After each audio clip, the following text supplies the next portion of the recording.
Now let's get back here, fix this plow, and hopefully get a bunch done. Goosey loves this field. Man, this plow job looks good. That's a nice little plow when it holds together. Look how fast he is. Going 20, 25. Yesterday's solid spring game of the Tigers pitching staff. They're going to try to repeat that. They shut out the Astros with several arms such as Flaherty. I'm fast as hell, boy.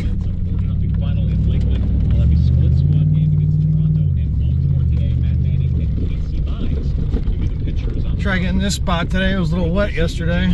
David given a 2-year deal by the Lions worth up to $8 million. He's now the highest paid special teams ace in league history. In the AHL, rewarding future Red Wings goalie Sebastian Cossa. He's the league's player of the week. The Wings, by the way, back in action tonight against the Let's go.